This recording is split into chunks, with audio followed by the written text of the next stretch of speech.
It's 7 a.m.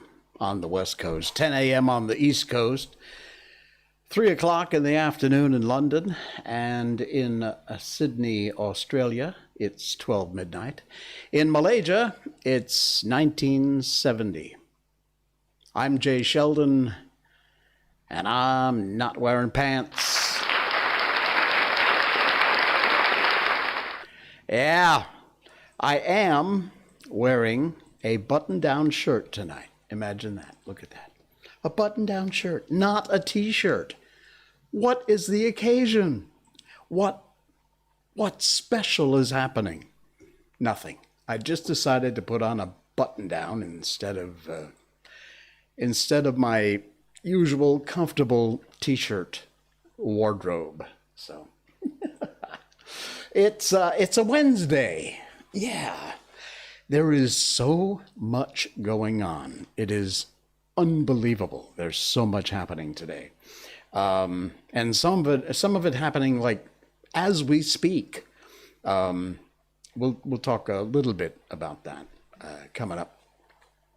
And we will start off the show, as we always do, by saying thank you to StreamBeats.com, Harris Heller, Alpha Gaming, and the gang over there on YouTube. They supply all the music. Right now we're using this EDM stuff, just to change things up a little bit. I usually use the rock anthems, but there's a whole variety of music there at StreamBeats.com. If you are a streamer, whatever the platform might be, I'm on 3 platforms and our podcasts. So it's free. It's copyright free, strike free, and free for you to use. So great deal there at StreamBeats.com. Thank you. They do not pay to be plugged on the show. God knows they don't need my help, but we do want to say thank you. It's Vesak Day, or Vesak, depending upon what part of the world you are. And it is a big day for Buddhists. It typically occurs around the celebration of Buddha's birthday, the full moon, which is also going on tonight here in Malaysia, although we can't see it. If you hear in the background, you may very well hear a couple of big booms of lightning, thunder, because we've had a big storm go through the area where I am, and it's been off and on all day, all afternoon. It was incredibly hot today, worse than usual. So actually, thank goodness for the storm and the rain, because it has cooled stuff off a lot. So yeah, Vesak Day. It's a national public holiday here in Malaysia. I don't know about other countries, but a big day for Buddhists that believe this is the day of the Buddha's enlightenment and birth, and I believe death also. It's in countries extremely celebrated in countries where, Buddhism is big, and Malaysia happens to be one of them. It's not the biggest religion, but probably maybe the second biggest, I think. Yeah. All right. So the third biggest religion is trying to get registered to have a vaccine. That's been what everyone has been doing for the last 24 hours. I'll get to that in a second. You may have seen it wherever you are in the world, because it made world news. We had 2 LRT trains. LRT is light rail transit trains, collide face to face, boom. Fortunately, no one was killed. There were a lot of people injured. There were some very serious injuries. Some people are still in hospital in critical condition. The chairman, or whatever he was, and I say was, of Prasarana that runs and manages the light rail transit system here, embarrassed himself a lot. I'm not going to make a whole lot of comments because, you know, I'm a guest here. I have to be careful what I say. But anyway, he was fired. Hit the road. But anyway, that's literally happened in the last hour or two or three. So that's going on. And most of my Facebook friends are all, yay! So I did see the press conference, and yeah, there you go. So what everyone else was occupied for the most part of today is we have had a vaccine program here in Malaysia for a month, maybe more. And we are using the AstraZeneca vaccine at the moment. Pfizer's coming up, some of the other ones. But, and again, you know my position about the vaccines. I haven't taken one because, no, I mean, not that I haven't taken the vaccine. I haven't taken a position because my position is this, and it still is. A vaccine is your personal choice. You do you. I do me. I'm not going to make a comment about whether or not you want to get one, you don't want to get one. I don't like people who pressure people to get one. I think this is your own private, personal medical information, and it's none of your damn business. That's just where my head's at when it comes to this. So whether or not I'm going to get a vaccine, and when and if I do, you won't know, because that's my personal medical information, and it's none of your business. If that offends you, maybe this isn't the show for you. But that's where I stand. Having said that, it was very interesting today to watch people be frustrated. We have a strange online system on your handphone, and most people spent the day like a slapper at the casino on the games. This was what you did all day long. And in addition to that, there was this. Select all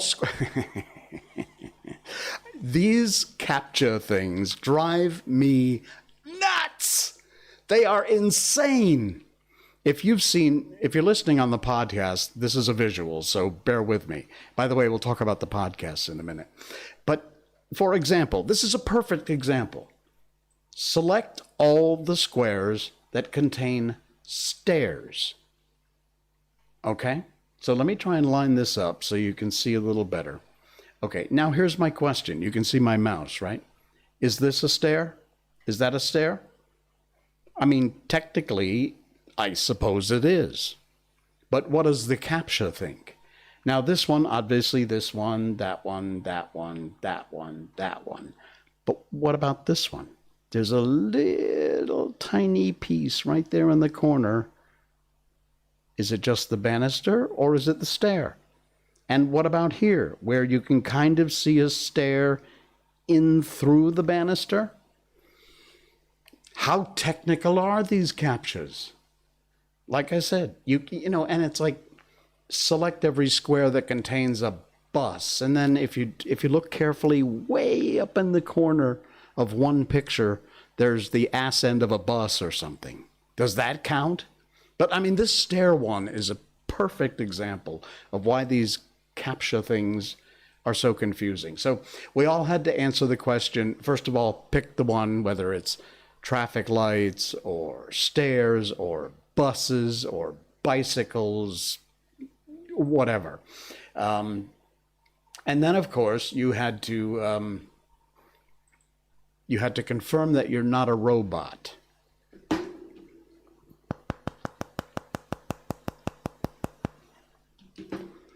Most of the time it wasn't working. And most of the time our computers wound up looking like this.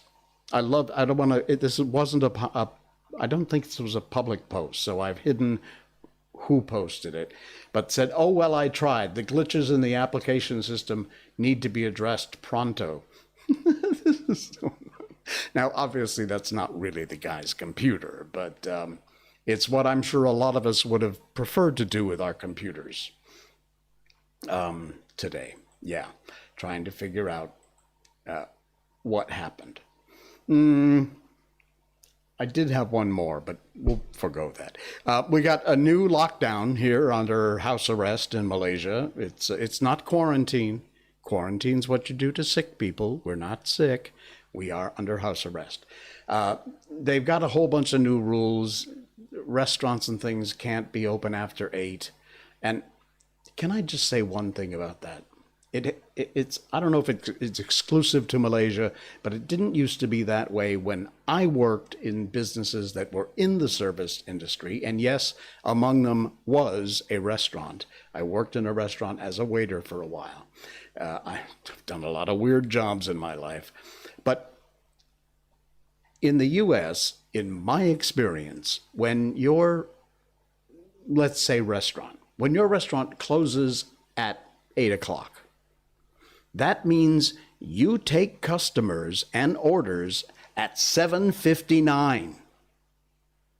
You don't stop taking orders at 7:15 because you still have to clean up and refresh and get prep done for the next day so that you can close the door and lock it and leave at 8 o'clock. You take customers until 8 if you say you're open until 8. And then you shut the door at 8, you lock it, and you do all your cleanup and all your prep and everything else after 8. And you stay till 9 or 10 or however long that takes you. The way things happen here, they stop serving at 7:15, because they're going to close and clean up and everything and then leave at 8. So you get home from work, if you're still at the office working, and you try and get some food for dinner, good luck with that. Not gonna happen. Telling you. There's another new rule too that I'm just gonna stick this out there. Each customer is only allowed to be at the malls for 2 hours. I don't know how they keep track of that. Maybe they give you a big watch or something, or a big clock with an alarm on it. But somebody posted this. Each customer allowed only 2 hours at the mall beginning Tuesday. The HAM Association, which is the Husbands Association of Malaysia, hereby requests the government to make this new rule permanent. Thank you. I thought that was great. Oh, man. Yeah. 2 hours, that's it. Get in, shop, get what you need, and get out. Why not? Coffee time. Sorry. Okay. Other things going on in the news that we definitely want to talk about is UFOs. I love the subject. Sorry, if you're not into it, you can skip ahead. But UFOs have been in the news recently, especially in the US, because the government has suddenly decided they're going to play ball and going to talk more about what they've been doing that they previously have either denied or made no comment about. MUFON has been around forever. It's the, this thing is not exactly lined up here. Let me open it up a little bit. Here we go, live editing on the air again. Okay, it's still not exactly going to fit, but that's all right. MUFON is the Mutual UFO Network. They've been around for ages. Most people look at them as some kind of quacks and weirdos, but that ain't happening so much anymore, because the U.S. government and the intelligence services and the military are all saying, yeah, there's something there, and we don't know what it is. Cool subject. I have always believed in UFOs' existence. I've always been fascinated by it. And now certain things are coming out that say, yeah, they exist. They're real. To be fair, they're saying we don't know if this is some other country's technology that we don't know about. And if it is, we're in serious trouble. Or if it's something extraterrestrial. And I watched a video today with a person who's very close to the subject. He's one of the people who interviewed extensively Bob Lazar. And he was saying that his belief is not so much, again, you believe what you want to believe. You do you, like I always say. But he was saying that he more strongly believes that they are interdimensional rather than extraterrestrial, not of this earth. He believes they are from a parallel dimension, another dimension in the whole time space thing, whatever. But anyway, yeah, these are all recent reports to MUFON, the Mutual UFO Network. By the way, the government, I think, calls them UAPs, unidentified aerial phenomenon. I don't know why they go and change it when everyone else says UFOs. Obligated Orb, you're here. Hey, good to see you. Thanks for jumping in. Yeah, aliens, real. Maybe, but the maybe's getting a lot stronger. These are some, this was from February 16th of this year. Delta-shaped objects silhouetted by the moon. I'm just going to run through these quickly. Boomerang. This is not an actual photograph, but this was February 11th over Long Beach in California. I'll tell you what, the Phoenix Lights case, read up on that, watch the videos on that. The Phoenix Lights case is amazing. You're welcome. The studio audience loves it when you guys join us, so they always give you a round of applause for that. What else have we got going on here? Okay, multicolored sound and light show over Ohio. This also second, let's see, February 8th, again, this year. This looks a lot like this one, except it's obviously a rather fuzzy photograph. Again, not the actual photograph. This is a drawing that was taken from the internet. And this black chevron sighted over Tennessee in January. And also in January, near midnight of the new year, Jordan, 3 other witnesses sighted a yellow-orange sphere about 60 degrees above the horizon in Beaverton, Pennsylvania. Beaverton located in their Appalachian Mountains there in Pennsylvania. And the sighting lasted about 2 minutes. The object blinked, pulsated, and glowed, and there were no sounds. Very cool. Oh, look at this one. Mystery rocket launch over West Virginia. Webster Springs, West Virginia, about 15 miles southwest of Sutton Lake, rural town. And this odd-looking thing was sighted. So, yeah, the reports continue and are now somewhat being confirmed by the U.S. government. At least they're acknowledging that, yes, indeed, something's out there. It exists. What would I do during an alien invasion? Well, first of all, I'm not so sure there'd be an invasion like, what was was it Will Smith? What was the movie where they came in and they attacked and they blew up the White House and all that? Independence Day. I'm not so sure if indeed these UFOs are from another galaxy or another dimension. I'm not so sure we ought to be painting them as the enemy.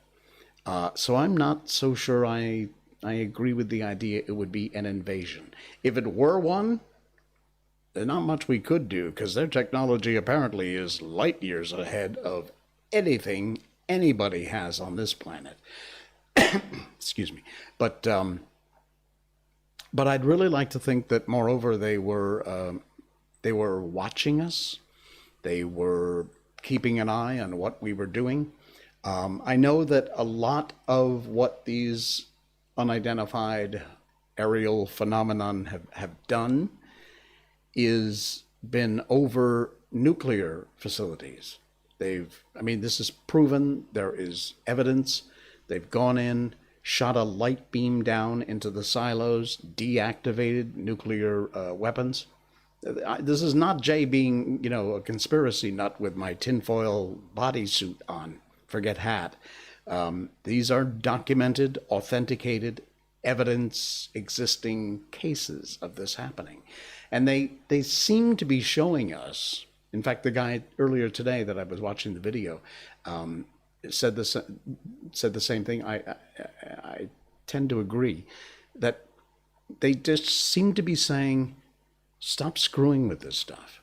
Stop messing around with this. It'll kill you all. And we can control it if we have to. I'd like to think that's the case. I know that there have also been cases where people have said, look, they're going to use the UFOs as the next big enemy. We always have to have an enemy. We always have to have somebody we're fighting against. And that they would use the UFOs, wrongly so, as the next enemy we have to fight. I hope they don't screw this one up, because this is not one you're going to want to screw with. So, what would I do during an alien invasion? I guess I would just do what I'm doing now and wait for whatever happens to happen, because I don't think there's much we could do. We'll see. Go to sleep and dream. That's what I would do. I would go to sleep and dream, which is a brilliant segue into my next topic, which we're going to talk about in just a second, and that is lucid dreams. You know about lucid dreams? I'll tell you about it in a minute. I want to remind you that we are now a podcast. Yes, you can hear the podcast of this show. It's the audio only. And lucid dreams. Can't wait. You can hear us on iTunes, Apple Podcasts, Spotify, Amazon Music, Google Podcasts, Radio Public, and Stitcher, with more to come. But all 65 episodes we've done of this show are now up as podcasts. And if you wouldn't mind, please go over there. It's free. Subscribe, like, share, listen, download, all those things. Here, there's a list there scrolling across the bottom right now on the live show of where you can find us. And it helps the show to listen, to download, to subscribe, put it under your favorites playlist, and Spotify, iTunes, wherever it might be. And please do that, because it really helps the show. It's free for you, and it helps me out a lot to get the numbers up there. So, indeed. Aquarius C, welcome. Good to have you on board. Listening over there on twitch.tv. We are on Facebook Live. I'm Not Wearing Pants is the channel. Also, YouTube, at the J. Sheldon channel there. And twitch.tv, J. Sheldon No Pants. And again, I just was talking about, please do, you can find us as a podcast. Tonight's episode will be up within 24 hours. We'll suck out the audio, do a little editing, and pop it up there on iTunes, Spotify, Amazon, Google, Radio Public, and Stitcher. And if you are listening there, thank you for listening. Appreciate that very much. Alrighty, let's move on into the other thing that I wanted to talk about tonight, and that is lucid dreams. Yeah. You know, whenever I think about lucid dreams, that song Electric Dreams, do you remember that? I think it was the 80s. Together in electric dreams. I can't sing, so. Yeah, but that song always pops in my head every time I think about lucid dreaming. I found lucid dreaming, I've always heard the expression, but I never quite knew what it was. And I dug into it. I stumbled across a YouTube video, I think, talking about it. Oh, I know where it was. There's a guy I listen to who does a regular YouTube show. His YouTube handle is Thoughty2, Thoughty and the number 2, and he does very cool show. He's got millions of subscribers, and the show is excellent. Check it out if you can. But he did an episode about lucid dreams, and if you don't know, basically lucid dreaming is, for those who don't, when you are dreaming in your sleep, but you are consciously aware that you are dreaming, and you can control your dreams. Once you get good at it, anything that you imagine, you can make happen in your dreams. And so it's when your prefrontal cortex is still active, so you are conscious, but you are aware that you're dreaming while you're still dreaming. Gotta say hi to Misha. Misha, demigod of discordance. Ayo! Hey, Misha, good to have you aboard. We're talking about lucid dreams. So we just described what it is. And apparently everyone can do it. Now, not absolutely everyone can do lucid dreaming, but a very high percentage of people are able to if you try. And it's not something you can just do. You have to kind of prepare yourself to do it. There's a few tricks. I'm going to tell you about that coming up. But there are ways that you can make yourself better at having lucid dreams, meaning that you are aware that you're dreaming, and you are able, if you really get really good at it, you're able to control what happens in your dream. So a lot of people will do, when they go into the lucid dream state, they'll, fly. Obviously, there's the whole sex thing that people, whatever. We don't want to hear those details. But you have control over everything. You want to do something big, you can, but you really got to be good at it. You can move buildings, move mountains, make skies change, ride roller coasters up into space. I mean, all kinds of whatever you can do. But you have to kind of develop the ability. And again, not everyone has the ability to develop the ability. Bear with me. You know what I'm saying? Not everyone will, but a very high percentage. Something like, I read somewhere, 45 to 100% of people have some level of an ability to have lucid dreams. And so how do you do it? I mean, wouldn't you love to be able to be conscious and dreaming still in your sleep, but able to be aware that you are dreaming and be able to control that? Trust me, I have mildly developed the ability. I've only just started in the last month or so, but I have had lucid dreams, and it is amazing. It truly works. It's not dangerous. There are a few don't do's. We'll talk about those probably on another show, maybe next time. But there are a few things you should be aware of if you're going to try lucid dreaming. Not that they will harm you in any way, but they're just some general no-nos that you shouldn't do. I mean, I'll just give you one, for example. Unless you're really prepared for it, they say you should not look in a mirror in your dream unless you're prepared for what you may see, because what you may see may frighten you. I know, weird, huh? So one of the best ways to begin to develop the ability to have a lucid dream time. Why? Locus Pocus. Hey, welcome, Locus. All right. Why? No, you mean why don't look in the mirror, or why would you want a lucid dream?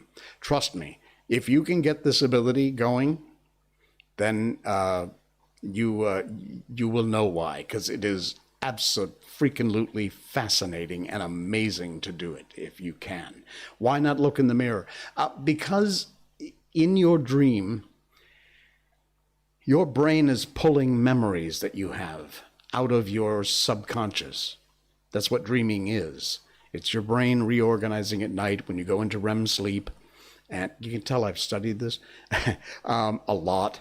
But so you don't exactly know what, in some cases, your subconscious is going to pull out of its memory. So when you look in that mirror, what you see reflected back may not simply be you. It may be something else or some other version of you in your subconscious memory that it's created. It's just something that they say, unless you are really prepared for it, you shouldn't look in mirrors in your dreams. Now, I don't know, when I get to that point of being really good at controlling it, maybe I'll try and I'll let you know what. But anyway, let's get back to how to do it, because I know people are interested in how to develop the ability. You should keep a dream journal. Now, to do this, when you wake up, when you first wake up in the morning, you know how you just open your eyes and you remember a bit of what you dreamt about the night before. But here's the weird stats. These are scientific. Within a minute of getting up out of bed, you forget like 60-70% of what your dream was. Within 5 minutes, 5 or 10 minutes after you've woken up and gotten out of bed, you've forgotten, in many cases, 100% of what you dreamed of. So by an hour later, you'll have no memory of any of your dreams at all. It's just the way your brain organizes things and puts priority on what you remember.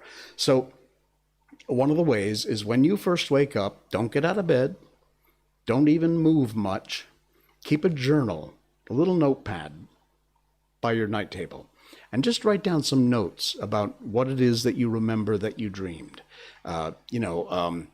Flying through the air, riding a roller coaster in space, whatever it might be.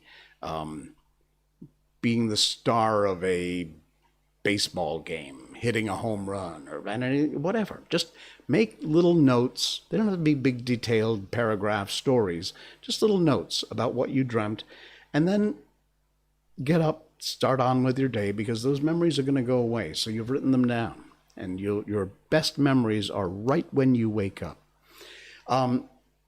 When you go to sleep at night, take a look at your journal and review what you dreamt. And you're just reminding yourself what you dreamt. When you go into REM sleep is mostly when you dream. REM is rapid eye movement. This is where, while you sleep, your eyes are back and forth like this, the rapid eye movement.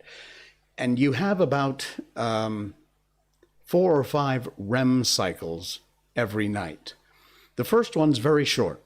It just lasts about 90, let's see. The first one lasts about 10 minutes. So not very long. But then you go out of REM sleep into regular sleep, and then you have up to 4 or 5 REM cycles. The longest one, which can be about an hour, happens about 6 hours into your total night's sleep. So let's say you go to bed at midnight. Within 1:30, you're into the first part of REM sleep. It just lasts about 10 minutes. By 6 a.m., you have a final REM cycle, which lasts for about an hour. And that's the one that you can really have some fun with if you're doing this lucid dreaming. Here's one way to encourage yourself to lucid dream. Set an alarm for, say, 6 o'clock. When the alarm goes off, shut off the alarm, stay awake as best you can. Don't move, just, a little bit, shut the alarm off, lay in bed, be aware of your surroundings, but you're still laying in bed, and then try this. This is a little weird, but you have to try it. It works. It works for me.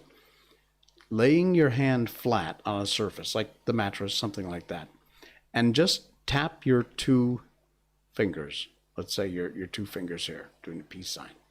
Okay? Just tap your 2 fingers like you're playing a piano. I know, bear with me, it's weird, but trust me, it works. It's so cool.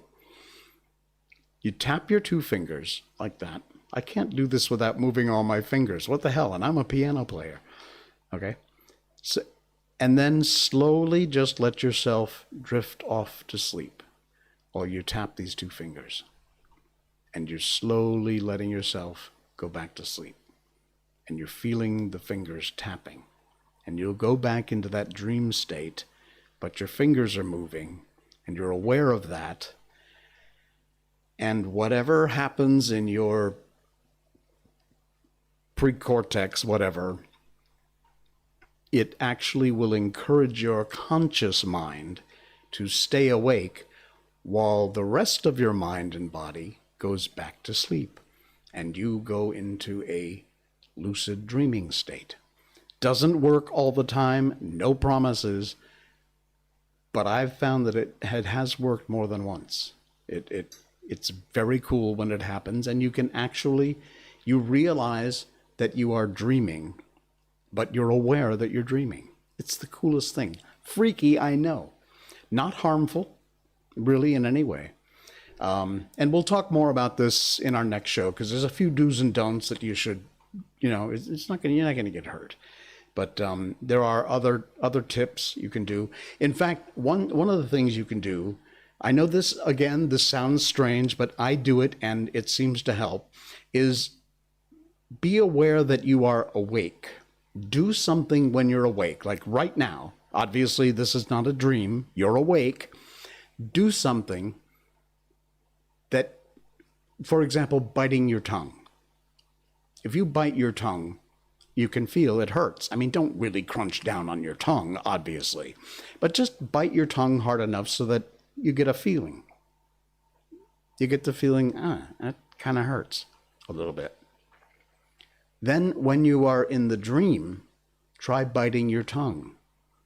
And if it doesn't hurt, you'll realize that you're dreaming. You will be aware that you are dreaming. Again, it's just a little tip, but it's actually helpful. And what also happens is that when you remind yourself during the day that you're awake by, say, biting your tongue, you could count your fingers, you could bite your tongue, you could pull your ear, and then try pulling your ear in the dream. And if there's no feeling there, you realize, oh, okay, that's a dream thing I'm doing. And you become aware. You can see how it connects between when you're awake and when you're dreaming. And your mind kind of plays its own game with those things and says, okay, that doesn't hurt, I must be dreaming. I know, this all seems like tinfoil hat stuff, but you have to trust me, and it is the coolest thing.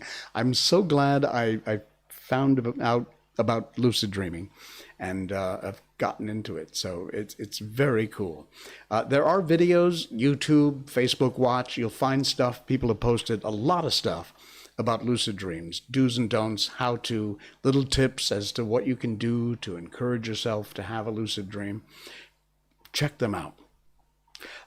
We missed a bunch of chats while I was rambling about lucid dreaming, but trust me, we'll talk more about it on the next show because people find it fascinating, and I've had some reaction before to it.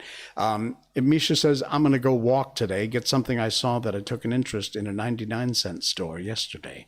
They're selling the My Arcade NES and SNES controllers for their respective classic consoles for $4.99. That's USD. That's not a bad price. Check my local 99 to see if they sell it there. Well, good luck. I hope you find it. And it's good you get out of the house and move around. Yeah, so that's lucid dreaming. Again, not everyone can, but the percentage of people who can, if you work on it. You can't just say tonight, I'm going to have a lucid dream, good night, go to sleep, and boom, there you go. For some people, it's easier to develop. For other people, it takes a little work. For me, 50-50. It's working sometimes. But trust me, like I said, when it works, it is damn cool. It's truly amazing. I'll tell you about my dreams on the next show. It's a lot of fun. It really, really is. All right, before we get into Peter Pan tonight, because we're almost done with Peter Pan. We'll be moving on to the Little Prince coming up. We'll have that. By the way, if you want to react to anything that we do, You can do that by either putting it in the chat. I'll see that. We'll share it with the audience if they don't see it themselves. Also, you can email. There it goes. What good timing. nopants@jsheldon.com. I read all your emails. I do get your emails. I reply. Comment about stuff we talk about your experiences. You want to add something to the show. You want to not talk. You just say, hey, you shouldn't be talking about that, or talk more about this. I get your comments. I read them all, and I always reply you. Thank you so much for everybody who has nopants@jsheldon.com. And you can also pick up merchandise. Yes, on twitch.tv in the About section, you click over there and you see it's J. Sheldon No Pants, and you'll find all kinds of merchandise you can buy to help support the show. All right. Okay, this really applies to what's going on in Malaysia today.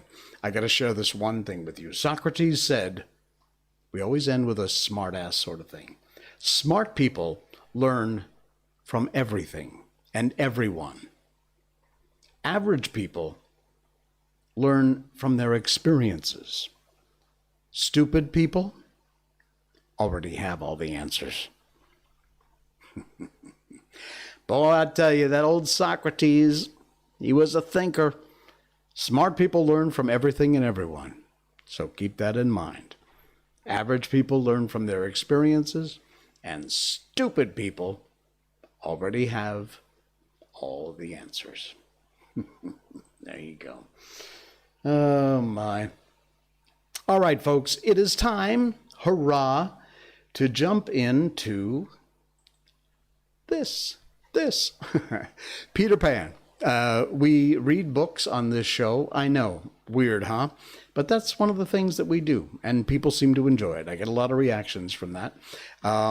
We have done The Wonderful Wizard of Oz.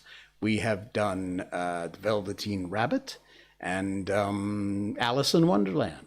And we are almost at the end of Peter Pan. So, yeah. Hook has attacked. The pirates have attacked. They've taken all the lost boys. And it's Wendy who is in serious trouble now. And when we left last, it was time to rescue Wendy. So we will continue on here. We first want to thank the Gutenberg Project. Gutenberg.org is where you will find all of these public domain books. All the classics are there. It's an amazing collection. You'll find them in Word doc format, in ebooks, text files, searchable database of all kinds of great public domain books that are available. Gutenberg.org, the Gutenberg Project. Thanks to them. The moon was riding in a cloudy heaven when Peter rose from his tree, begirt with weapons and wearing little else to set out upon his perilous quest. It was not such a night as he would have chosen. He'd hoped to fly, keeping not far from the ground so that nothing unwanted would escape his eyes. But in that fitful light, to have flown low would have meant trailing his shadow through the trees, thus disturbing birds and acquainting a watchful woe that he was astir. He regretted now that he had given the birds of the island such strange names, that they were very wild and difficult of approach. There was no other course but to press forward in redskin fashion, at which, happily, he was very adept. But in what direction? For he could not be sure that the children had been taken to the ship. A light fall of snow had obliterated all footmarks, and a deathly silence pervaded the island, as if, for a space, nature stood still in horror of the recent carnage. He had taught the children something of the forest lore that he had himself learned from Tiger Lily and Tinker Bell, and knew that in their dire hour they were not likely to forget it. Slightly, if he had an opportunity, would blaze the trees. For instance, Curly would drop seeds, and Wendy would leave her handkerchief at some important place. The morning was needed to search for such guidance, and he could not wait. The upper world had called him, but would give no help. The crocodile passed him, but not another living thing, not a sound, not a movement. And yet he knew well that sudden death might be at the next tree or stalking him from behind. He swore this terrible oath: "Hook or me this time." Now he crawled forward like a snake, and again erect he darted across a space on which the moonlight played, one finger on his lips and his dagger at the ready. He was frightfully happy. Chapter 14. The Pirate Ship. One green light squinting over Kidd's Creek, which is near the mouth of the Pirate River, marked where the brig, the Jolly Roger, lay low in the water. A rakish-looking craft, foul to the hull, every beam in her detestable. Like ground strewn with mangled feathers, she was the cannibal of the sea, and scarce needed that watchful eye, for she floated immune in the horror of her name. She was wrapped in the blanket of night, through which no sound from her could have reached the shore. There was little sound, and none agreeable save the whir of the ship's sewing machine, at which Smee sat, ever industrious and obliging, the essence of the commonplace. Pathetic Smee.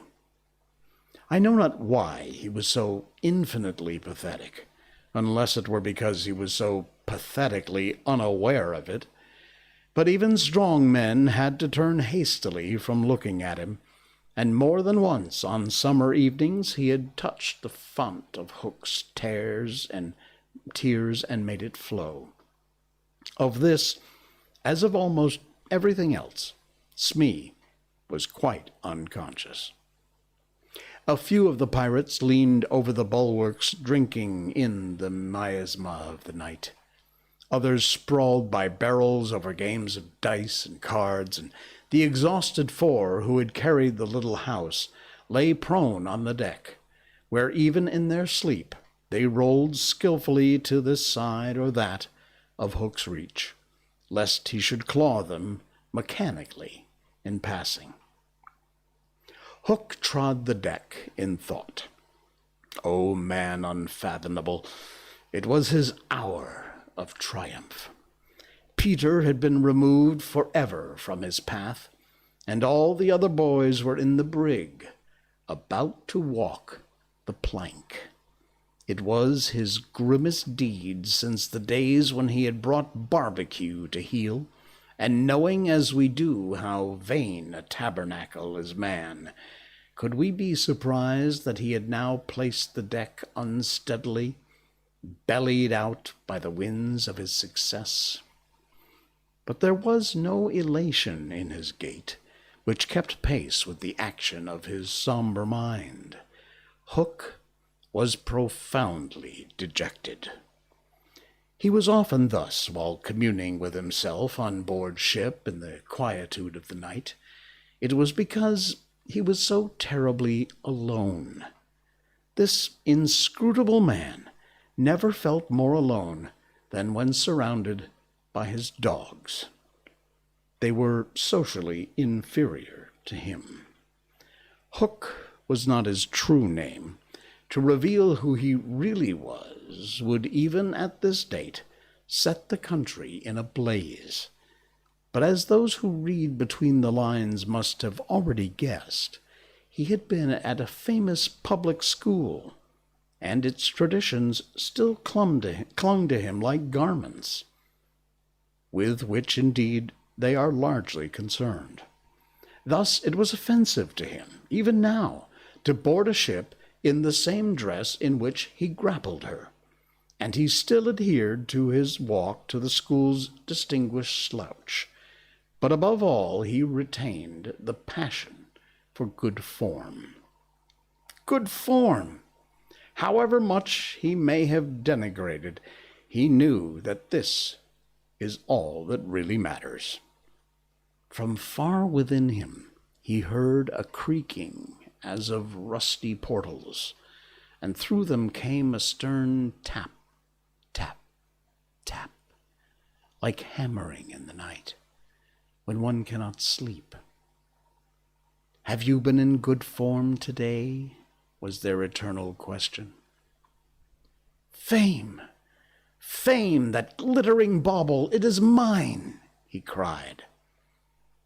"It is quite good form to be distinguished at anything," the tap, tap from his school replied.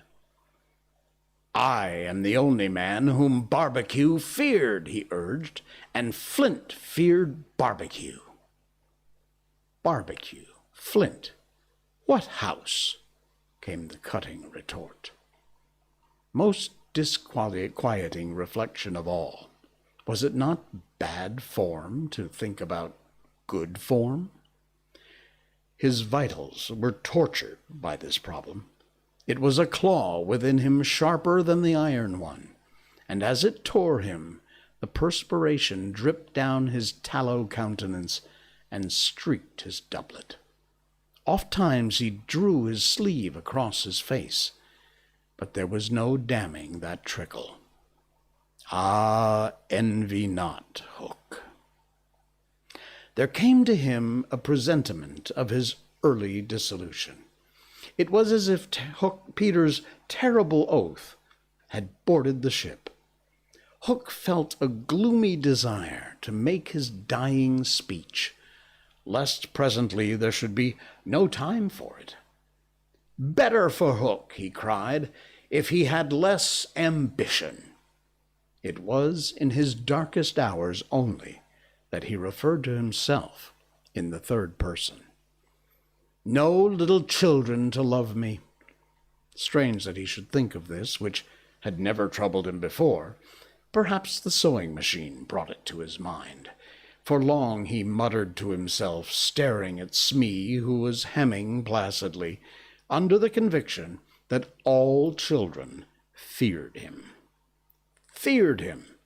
Feared Smee. There was not a child on board that brig that night who did not already love him. He had said horrid things to them and hit them with the palm of his hand because he could not hit with his fist. But they had only clung to him the more. Michael had tried on his spectacles. To tell poor Smee that they thought him lovable, Hook itched to do it, but it seemed too brutal. Instead, he revolved this mystery in his mind. Why do they find Smee lovable? He pursued the problem like the sleuth-hound that he was. If Smee was lovable, what was it that made him so? A terrible answer suddenly presented itself. Good form? Had the boatswain's good form without knowing it, which is the best form of all? He remembered that you have to prove you don't know you have it before you are eligible for pop. With a cry of rage, he raised his iron hand over Smee's head, but he did not tear. What arrested him was this reflection. To claw a man because he is good form, what would that be? Bad form. Now, the unhappy Hook was as impotent as he was damp, and he fell forward like a cut flower. His dogs, thinking him out of the way for a time, discipline instantly relaxed, and they broke into a bacchanalian dance which brought him to his feet at once, all traces of human weakness gone, as if a bucket of water had passed over him. "Quiet, you scugs," he cried, "or I'll cast anchor in you." And at once the din was hushed. "Are all the children chained, so they cannot fly away?" "Aye, aye." "Then hoist them up." The wretched prisoners were dragged from the hold, all except Wendy. and ranged in line in front of him. For a time he seemed unconscious of their presence. He lolled at his ease, humming, not unmelodiously, snatches of a rude song and fingering a pack of cards. Ever and anon the light from his cigar gave a touch of color to his face. "Now then, bullies," he said briskly, "6 of you walk the plank tonight, but I have room for 2 cabin boys. Which of you is it to be?" "Don't irritate him unnecessarily," had been Wendy's instructions in the hold. So Toodles stepped forward politely. Toodles hated the idea of signing under such a man, but an instinct told him that it would be prudent to lay the responsibility on an absent person. And, though a somewhat silly boy, he knew that mothers alone are always willing to be the buffer. All children know this about mothers and despise them for it, but make constant use of it. So Toodles explained prudently, "You see, sir, I don't think my mother would like me to be a pirate. Would your mother like you to be a pirate, Slightly?" He winked at Slightly, who said mournfully, "I don't think so," as if he wished things had been otherwise.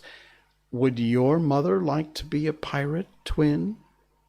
"I don't think so," said the first twin, as clever as the others.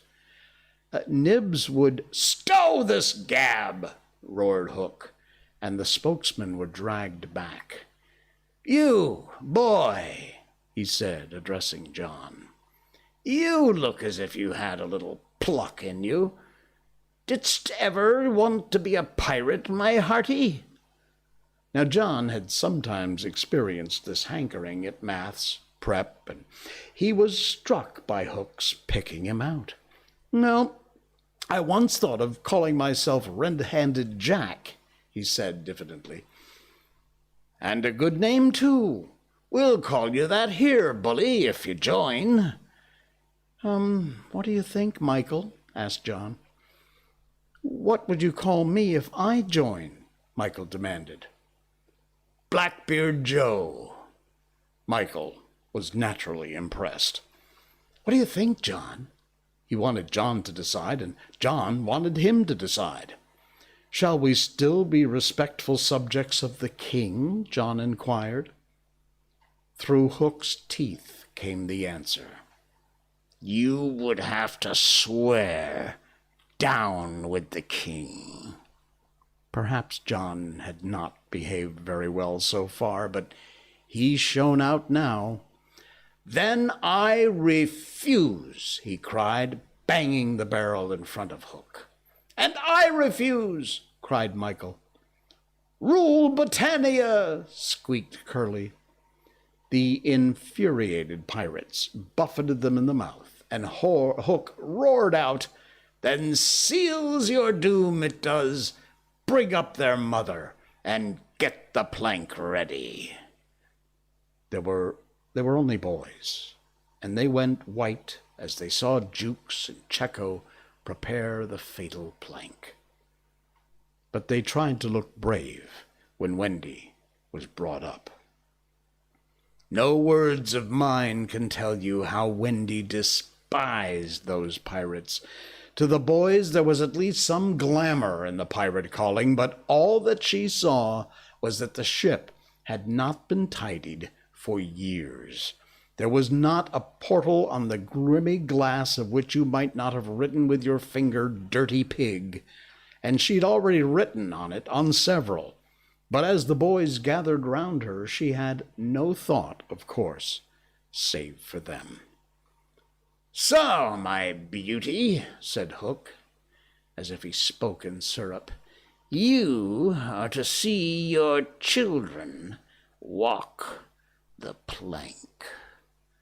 Fine gentleman though he was, the intensity of his communings had soiled his ruff, and suddenly he knew that she was gazing at it.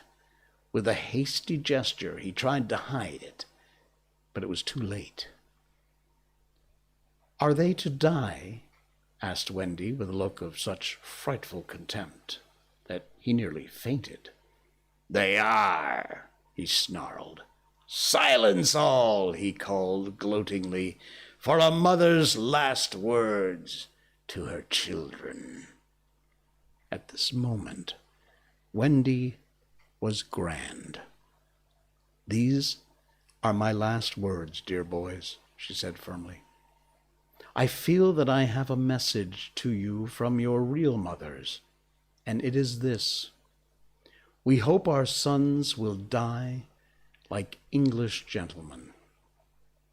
Even the pirates were awed, and Toodles cried out hysterically, I am going to do what my mother hopes. What are you to do, Nibs? What my mother hopes. What are you to do, twins? What my mother hopes. John, what are... But Hook had found his voice again. Tie her up, he shouted. It was Smee who tied her to the mast.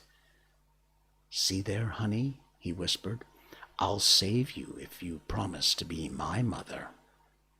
But not even for Smee would she make such a promise.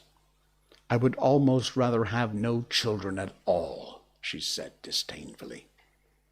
It is sad to know that not a boy was looking at her as Smee tied her to the mast. The eyes of all were on the plank, that last little walk they were about to take. They were no longer able to hope that they would walk it manfully, for the capacity to think was gone from them. They could only stare and shiver. Hook smiled on them with his teeth closed and took a step toward Wendy. His intention was to turn her face so she could see the boys walking the plank one by one. But he never reached her. He never heard the cry of anguish he hoped to wring from her. He heard something else instead. It was the terrible tick, tick, tick of the crocodile. And that seems like a good place to leave it. Until next time. Peter Pan! Wow. That was a good chapter. Dang cool. All right. Guys, thank you so much for sharing part of your night with me, or your morning, wherever you may be. Thanks so much. Again, you can subscribe and follow our podcast. We appreciate that. You'll find us on iTunes, Spotify, Google Podcasts, Radio Public, Spectre. We're on all the places your favorite podcasts are, so please do. And this show itself, our live show, will be up in the next 24 hours. You can also check us out. So, I had a great time tonight. We talked about lots of stuff. Next time, we will continue our talk about lucid dreaming, maybe some UFO stuff, and we'll see what else happens between now and then. Lord only knows what this is going to bring. It's going to be a weird one. All right, guys, again, thanks so much for joining, and I will see you on Saturday night. I'm Jay Sheldon, and I'm not wearing pants. Good night.